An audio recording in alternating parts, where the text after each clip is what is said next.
और उसी वक्त खुदा का रूह कुद्दस उन पर नाज़िल हुआ और वो गैर ज़ुबानों से भर गए। वो गैर ज़ुबानों से भर गए और तरह तरह की ज़ुबानें बोलने लगे। और मेरे अज़ीज़ों, जब हम खुदावंद की हुज़ूरी में बैठकर इल्तिजा करते हैं, उससे दरख्वास्त करते हैं, अपने मसले मसाइल उसकी हुज़ूरी में बंद कमरों में जाकर उसके साथ शेयर करते हैं, तो वो हमारी दुआओं को सुनता है।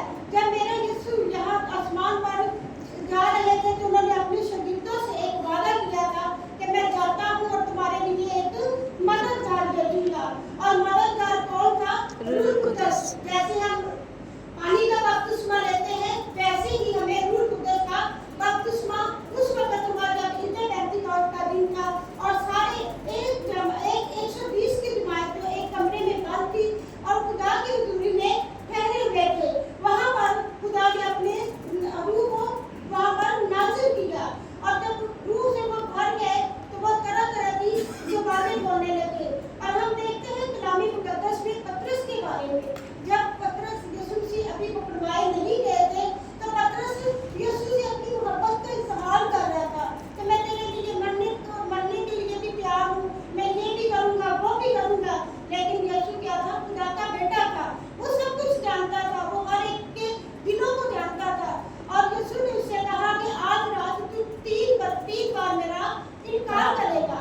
वो कह रहा है कि मैं तेरे साथ प्यार करता हूँ, तेरे लिए मैं मरने के लिए भी तैयार हूँ। लेकिन यीशु उसको क्या जवाब दे रहा है कि तू आज रात भी 3 बार मेरा इनकार करेगा। और हम देखते हैं कि जब यीशु मसीह पकड़वाए गए थे उस वक्त वो उसके पीछे पीछे गया जरूर था, बड़ा दलेर था, लेकिन जब उससे पूछा गया तो उसने वहाँ पर क्या किया था? डर के मारे 3 दफा इनकार कर दिया कि मैं इसको नहीं जानता। और मेरे दिलों जब ये पतरस की रूह कुद्दस से नाज़िल होने की कैफियत, होने से पहले की कैफियत है, जब वो रूह कुद्दस से भर गया और वही पतरस चुराहे में जाकर उनको ललकार कह रहा है, उन पर इल्जाम लगा रहा है। और वहाँ पर हम देखते हैं कि बहुत सारे लोग हजारों की तादाद में उन्होंने यीशु मसीह को कबूल कर लिया। ऐसे ही जब हम रूह से खाली होते हैं तो हम किसी काम के नहीं होते। हर ईमानदार को गैर ज़ुबानों से और रूह कुद्दस से भरने की ज़रूरत है। जब आपको रूह कुद्दस मिलेगा तो आपको वो सिखाएगा।